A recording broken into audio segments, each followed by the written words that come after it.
Hi students, welcome to the today's video. Today we are going to start the remaining chapter, that is 6. Okay, तो आप page number 29 पर देखिए. Okay, तो यहाँ लिखा है script Ashoka's inscriptions describing the battle of Kalinga. Okay, यहाँ अशोक का इंस्क्रिप्शंस है. ठीक है, वो हमें क्या बता रहा, वो हमें क्या समझाने के लिए चाह रहे हैं, तो के describing the battle of Kalinga. Okay, see, while describing about his Kalinga war, Ashoka got this written on the stone inscription. While describing about his Kalinga war, जब हम कलिंगा वार के बारे में बात कर रहे हैं तो अशोका जो है उन्होंने पत्थर पर लिखा था इंस्क्रिप्शंस. ओके, तो 8 years आफ्टर बिकमिंग किंग आई कॉन्क्वेट कलिंगा. तो 8 साल के बाद जब वो राजा बन गए तो उन्होंने कलिंगा को अपने में कब्ज कर लिया था. About 1.5 lakh people were imprisoned. तो उसके जब जगह में वो लोगों ने देखा तो वहाँ क्या हुआ था, 1.5 लाख मीन्स 1.5 लाख जो लोग थे वो इम्प्रिजेंट हो गए थे. ठीक है, more than 1 lakh people where killed. तो 1.5 लाख जितने थे जो वो जेल में गए और फिर 1 लाख जितने लोग थे वो मर गए. This made me very sad. तो ये उन्हें बहुत ही खराब लगा. किसे? अशोका को. Okay, people who love their relatives and friends are grievous towards their slaves and death are also killed in the war और they lose their loved ones. तो लोग जो उनके रिलेटिव्स मीन्स उनके जो सगे संबंधी फ्रेंड्स थे, ठीक है, और ये सब क्या हो गए थे, मर गए थे. ठीक है, और also killed in the war. तो ये सभी लोग वार के अंदर मर गए थे और उन्होंने जो उनके चाहते थे लोगों को, उन लोगों को भी उन्होंने मार दिया. So I am regretting now I have decided to follow Dhamma and teach other peoples its principles. तो फिर उनके मन में ये आया, मैं अब सबको बोलूँगा कि धम्मा जो है उसे फॉलो करें और मैं लोगों को प्रिंसिपल्स सिखाऊंगा, मीन्स उनके नियम जो होते हैं वो सिखाऊंगा. I believe that winning people's heart through dhamma is better than forcefully winning people. तो उन्होंने कहा कि लोगों को पीपल्स हार्ट मीन्स लोगों के दिल को अगर जीतना है तो धम्मा से अच्छा कोई और रास्ता नहीं है. फिर हमें उन्हें उसी तरह से सिखाना है, ना ही ज़बरदस्ती से सिखाना है. I am carving this inscription has a message for the future so that after me my son and every grand children do not think of indulging in war. तो उन्होंने ये सोचा, ने इस पत्थर पर ये सब कुछ लिखा था कि भविष्य में जब उसके बच्चा या फिर उसके जो पोते नाते होते हैं वो इस युद्ध के बारे में ना सोचे. They should think about the ways in which they could spread Dhamma is a प्रख्यात फ्रॉम संस्कृत वर्ड धर्म. ठीक है, तो यहाँ धम्मा जो लिखा है वो धर्म से सिखाने के लिए चाह रहे थे, तो इसीलिए उन्होंने ये सब कुछ किया और धम्मा के बारे में बहुत ही समाज में फैला दिया. Okay, Ashoka's inscriptions written in Prakrit language has been found on the way. Ashoka's inscription written in Prakrit language has been found on the way to Damodar Kund near Girnar mountain in Junagadh, Gujarat. तो अशोकस की जो इंस्क्रिप्शन थी वो कौन सी भाषा में लिखी थी? प्राकृत. ठीक है, कौन सी भाषा में लिखी थी? प्राकृत. ठीक है, तो वो जो है उसका रास्ता जो मिला वो कहाँ मिला? दामोदर कुंड में मिला. और जो दामोदर कुंड है वो कहाँ पर आया है? गिरनार माउंटेन में आया है. जो गिरनार माउंटेन कहाँ आया है? Junagadh, Gujarat. This inscription contains article of 3 Kings. तो इसके अंदर इंस्क्रिप्शन में देखें तो आर्टिकल्स थे 3 राजाओं के. तो वो क्या थे हम देखेंगे. कौन से राजा के पास थे? तो के महाक्षत्रपता रुद्रदमन. ठीक है, from the king Mahakshatrapa Rudradaman.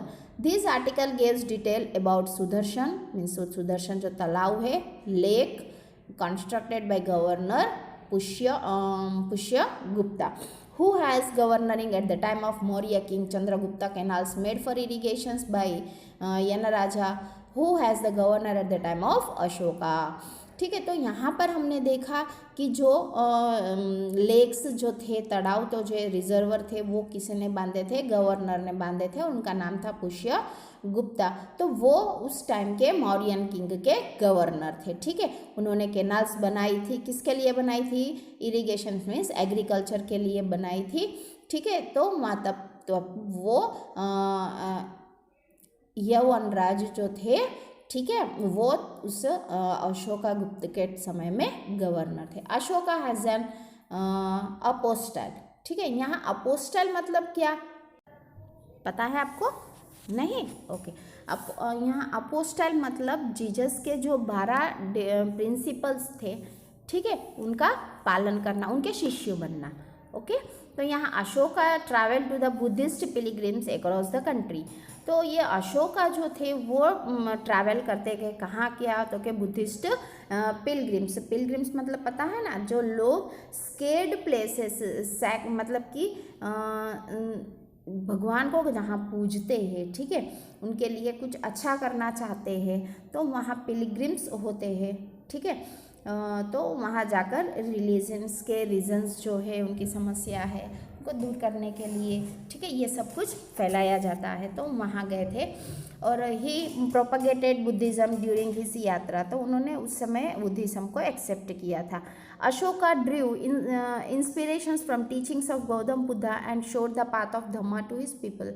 तो उनको इंस्पिरेशन, उनकी प्रेरणा जो थी उनको कहाँ से मिली, गौतम बुद्ध के पास से मिली, और लोगों को उन्होंने धर्म का पाठ सिखाया। He engraved inscriptions and pillar articles at various places in his empire. तो जहाँ उनका राज्य था वहाँ पर उन्होंने क्या किया, पत्थरों पर ये सब कुछ धर्म के बुद्धिस्ट के बारे में लिखा। To solve the problems of the time Ashoka get up a religious department. तो उनके जो प्रॉब्लम्स थी उन्हें सॉल्व करने के लिए उन्होंने एक रिलीजियस मीन्स एक अपने जो रिलीजियस होते हैं सभी के, उनका एक डिपार्टमेंट बनाया था। तो Dhamma Mahapatra appointed as the head of this department, propagated Buddhism among the people and work to raise their moral standards. तो उस समय जो ये धम्मा महापात्र थे वो हेड थे, उस हेड के डिपार्टमेंट थे, और उन्होंने बुद्धिज़्म के बारे में सभी लोगों को समझाया कैसे काम करना है। ठीक है। तो Ashoka banned hunting in his state to stop animal violence. तो अशोका ने जो है वो बैंड किया, बैंड मतलब एक जात से हम कहें तो मना ही कर दिया, क्या करना, तो कि हंटिंग, शिकार करना एनिमल्स की ओर। He emphasised the promotion of the principles of love, compassion, kindness, non violence, virtue etcetera. तो उन्होंने उनके जो प्रिंसिपल्स थे, ठीक है, उनके जो सिद्धांत थे वो सब थे किसके ऊपर थे, प्रेम दिखाना, एक दूसरे से अच्छे से रहना, दया दिखाना। ठीक है। तो इस तरह से उन्होंने अपनी जो बुद्धि एनिमल्स के लिए थे उन्होंने ये सब कुछ समझाया लोगों को। Along with the sermon some useful sayings were also engraved in this inscriptions. इनके अलावा भी कोई अच्छे अच्छे जो बोलना थॉट्स थे वो भी उन्होंने उस पर लिखे थे। ठीक है। तो उनका जो अशोक का मैसेज जो था, ओबे योर पेरेंट्स, ठीक है, और रेस्पेक्ट द एल्डर्स, बड़ों की आदर करना, एनिमल्स को नहीं मारना, spread has little has possible, आपसे जितना हो सके थोड़ा थोड़ा फैलाते जाओ, गुरु को सर्व करो, और लेडीज़ के और सर्वेंट्स के और दयालु रहो, डोनेशंस दो ब्राह्मण्स को, to give donations to Brahmans and monks, respect and try to understand principles of other reasons. तो फिर इसमें ये सब कुछ उन्होंने किया, जो हमने यहाँ मैसेज तो था वो हमने अभी किया। In the year 251 BC Ashoka convened third Buddhism conference in Moggaliputta Tissa. तो उनकी जो थर्ड थी, दो हम लोगों ने देखी, तीसरी जो थी वो कहाँ पर थी, मोलीगुप्ता में थी। ठीक है। तो वो कहाँ आया है, पतलीपुत्रा में। तो इनका ऑब्जेक्टिव जो था वो क्या था, उनको रिलीजियस में यूनिटी दिखानी थी। ठीक है। तो फिर Ashoka propagated Buddhism in India states of Kashmir, Gandhar, Chola, Pandya and Kerala. तो उनकी जो बुद्धिज्म थी, ठीक है, वो कहाँ पर उन्होंने इस्तेमाल की, कश्मीर में, और फिर गंधार, चोला, पंड्या और केरला में। तो यहाँ हमने देखा emperor Ashoka send his missionary boats to मैनरम salon, जो श्रीलंका में आया है, इजिप्ट, वहाँ पर उन्होंने अपनी जो ये उनका जो मिशनरी बोट्स थे वो वहाँ उन्होंने भेजे। ठीक है। फिर Ashoka sent his son Mahendra and daughter Sanghamitra to Ceylon to preach Buddhism. तो फिर अशोका के जो लड़का था महेंद्र और उनकी जो लड़की थी संघमित्रा, उन्होंने उन्हें भेजा था सीलोन जो श्रीलंका में आया है, उन्हें वहाँ बुद्धिज़्म के बारे में फैलाने के लिए। तो इस समय Ashoka granted royalty to the Buddhism, तो उन्होंने एक रॉयल्टी जो थी मीन्स हाई, हम देखा जाए तो हाई वैल्यू जो ग्रांटेड किया था वो बुद्धिज़्म को दिया गया था। In addition to preachings Ashoka also perform public welfare work, इसके साथ साथ उन्होंने लोगों की अच्छाई भी सोची। उन्होंने treatment of women and animals, he got well ducks, planted trees, built roads and built rest rooms, तो ही अरेंज ट्रीटमेंट्स जो थी वुमेन्स के लिए और एनिमल्स के लिए दी, और उन्होंने अच्छे से कुएं खोदे और प्लांट्स लगाए, रोड बनाए और बाकी के रूम। तो because of his qualities and deeds Ashoka is recorded as one of the greatest rulers in the history. Emperor Ashoka died in 232, he ruled over for 36 years. ये अच्छी खूबियाँ उनके उसमें रहने से उन्होंने एक अच्छे से राजा, ग्रेटेस्ट रूलर जो थे वो बने रहे हिस्ट्री में, ठीक है, इतिहास में। और उनका जो मृत्यु है वो 232 में हुआ और 36 साल तक उन्होंने रूल किया। एडमिनिस्ट्रेशन ऑफ मौर्यन एरा, जब एडमिनिस्ट्रेशंस मतलब कि उनकी देखभाल जो होते थे मौर्य एरा के बारे में देखते हैं। Chandragupta Maurya established a large empire, it was expanded by emperor Ashoka. तो चंद्रगुप्त मौर्य जो था एक एम्पायर खड़ा किया गया था और वो बहुत ही बड़ा था। और वो किसके द्वारा फैलाया गया था, तो के अशोका के द्वारा उतना बड़ा एम्पायर जो था वो फैलाया गया था। Chandragupta chief minister and sharp politician Vishnugupta Chanakya divided large Mauryan empire for a well organised administration. तो चंद्रगुप्ता के जो चीफ मिनिस्टर थे, ठीक है, चंद्रगुप्ता चीफ मिनिस्टर थे, उन्होंने एक अच्छा सा पॉलिटिशियन जो होता है राजनीति उसे, और विष्णुगुप्ता है चाणक्य, उन्होंने इस मौर्यन एम्पायर को बहुत ही डिवाइडेड, लार्ज मीन्स बड़े बड़े में डिवाइड किया, for a well organized means अच्छे से उनकी एडमिनिस्ट्रेशंस हो, इसीलिए उन्होंने ये सब कुछ ऑर्गेनाइज्ड किया। During this time there were 3 sections of the administration, जब उन्होंने एडमिनिस्ट्रेशन बनाया, ठीक है, किसने बनाया था, विष्णुगुप्ता चाणक्य ने, तो उनके जो सेक्शंस थे वो 3 थे उनके एडमिनिस्ट्रेशन के अंदर। तो अब हम वो देखते हैं वो 3 कौन से थे, ठीक है। तो वो था एडमिनिस्ट्रेशन में सेंट्रल, प्रोविंशियल और रीजनल। तो सेंट्रल एडमिनिस्ट्रेशन में क्या है हम देखते हैं, emperor was at the center of the administration. तो एम्परर जो होते हैं, ठीक है, वो बीच में थे administration, he was the head of the administrative, तो वो हेड थे military and judicial departments of the empire. तो वो हेड थे एडमिनिस्ट्रेशन कौन से, तो के मिलिट्री के और जुडिशियल के। मिलिट्री मतलब पता है ना आपको, जो सैनिक होते हो, और जुडिशियल मीन्स मतलब कि जो गलत करते हैं उन्हें न्याय देने के लिए। His position was hereditary means वारसागत थी उनकी, ठीक है। Pataliputra and areas around it were under direct control of the emperor. तो पतलीपुत्रा के जो भी जगह थी वो उनके अंडर में आती थी, किनके, तो ये सेंट्रल एडमिनिस्ट्रेशन के अंदर आती थी, ठीक है। तो he managed administration with the help of the ministers and higher officials. तो ये जो थे मैनेज करते थे उनके एडमिनिस्ट्रेशन को, और किसकी मदद से, तो के मिनिस्टर्स के और हाई ऑफिशियल्स जो ऑफिसर्स जो होते हैं उनकी हेल्प से ये पूरे एडमिनिस्ट्रेशन को वो संभालते थे। Chanakya has told about 18 departments out of which main departments and their heads are follows. तो चाणक्य जो है उन्हें 18 डिपार्टमेंट्स दिए गए थे, ठीक है। तो मेन डिपार्टमेंट्स जो है वो हमें यहाँ दिखाई दिया। डिपार्टमेंट जो था एग्रीकल्चर, मिलिट्री, जुडिशियल, एग्रीकल्चर पता है ना आपको, ओके। तो फिर मिलिट्री जो मैंने अभी बताया सैनिकों, जुडिशियल लॉ, और फिर थ्रेड मीन्स इंपोर्ट और एक्सपोर्ट का काम, ऑफिस रिपोजिटरी मीन्स ऑफिस के जो काम काज होते हैं वो, और रेवेन्यू डिपार्टमेंट मीन्स कोई अगर कोर्ट का काम हो तो, ठीक है। इसके बारे में उन्होंने ये सब कुछ हैंडल करते थे। ये जो थे उनके वो बहुत ही इंपॉर्टेंट थे, जो 18 में से, ओके। तो अब देखते हैं provincial administrative system, second one. The huge Mauryan empire was divided into 5 sections. तो ये बड़ा जो मौर्यन गुप्ता का एम्पायर था, ठीक है, राज्य था, वो 5 सेक्शंस में डिवाइड हुआ था। तो हम अब देखते हैं, head of the provinces was the governor.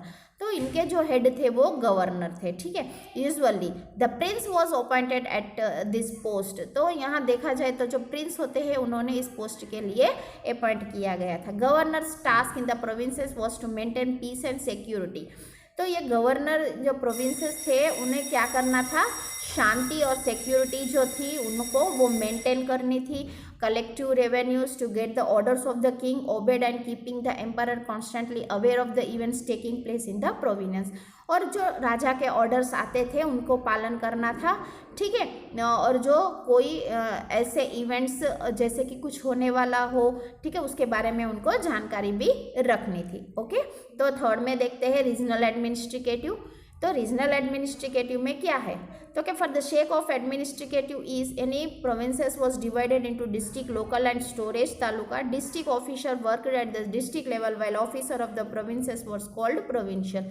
तो इसके अंदर जो था फॉर द सेक, फिर सेक मीन्स उनकी अच्छाई के लिए, एडमिनिस्ट्रेटिव के लिए, और प्रोविंस, तो ये प्रोविंसेस जो थी वो डिवाइड हुई थी, ठीक है, इनटू किस में हुई थी, डिस्ट्रिक्ट में, लोकल में, तालुका में इन्होंने क्या किया था, डिवाइड किया था। फिर वहाँ पर जो डिस्ट्रिक्ट ऑफिसर जो थे वो डिस्ट्रिक्ट लेवल पर थे, और जो ऑफिसर्स प्रोविंसेस के थे उन्हें हमें प्रोविंशियल कहा जाता है। और उनका जो स्मॉलेस्ट एडमिनिस्ट्रेशन था वो विलेज मतलब गाँव में था, तो उसे हम ग्रामीणी कहते थे। और ये ग्रामीणी जो था वो चलता था किसके अंडर में चलता था, तो कि एडमिनिस्ट्रेशन मीन्स उनके जो गवर्नर होते हैं उनके नीचे, with the help of the elected members of village. तो जो लोग गांव में उन्हें सरपंच की तरह लगाते थे तो वो हो गए थे ग्रामीणी। ओके, अब हम देखते हैं successors of emperor Ashoka and fall of Mauryan empire. तो सक्सेसर्स जो थे एम्परर अशोका के और फॉल ऑफ मौर्यन एम्पायर क्या थे देखते। Regarding emperor Ashoka successors we find different information in Brahman, Jain and Buddhist text. तो हम लोग अगर देखें अशोका के सक्सेसर्स तो हमें डिफरेंट इन्फॉर्मेशन जो चाहिए थी वो किस में मिलती है, ब्राह्मण, जैन और बुद्धिस्ट में। तो according to the information givens in Puranas total 9 to 10 kings of Mauryan dynasty ruled for 137 years. तो अगर हम पुराण्स में देखते हैं, ठीक है, किस में देखते हैं, पुराणास में देखते हैं, तो 9 से 10 जो राजा थे मौर्यन के, उन्होंने कितने साल तक रूल किया, तो कि 137 ईयर्स तक रूल किया। ओके, तो taking advantage of the impoverished rule of last king of Mauryan dynasty that is Brihadrata, his general Pushyamitra killed him on the pretext of watching military drill। तो यहाँ ये एडवांटेज इनका लेते हुए जो लास्ट किंग थे कहाँ के, मौर्यन डायनास्टी के, कौन थे वो, बृहदत्रा, ठीक है। तो उनका जो जनरल था वो पुष्यमित्र ने इस भीमारित्र को क्या किया था, मार डाला था। कब मार डाला था, ऑन द प्रीटेस्ट मीन्स जब वो देख रहे थे मिलिट्री ड्रिल को तब।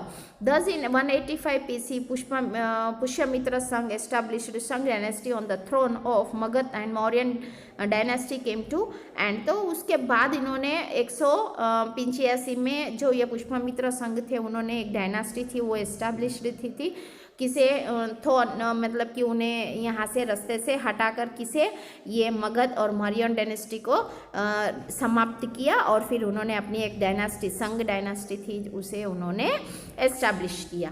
ओके चिल्ड्रन, समझ में आ गया। ओके, आपको अच्छे से, आपको ये वीडियो 2 से 3 बार देखनी है। ओके, तो यहाँ पर हम लोग का वीडियो भी ख़त्म हो रहा है और अपना चैप्टर जो है वो भी ख़त्म हो गया है। Okay children, thank you very much, have a nice day.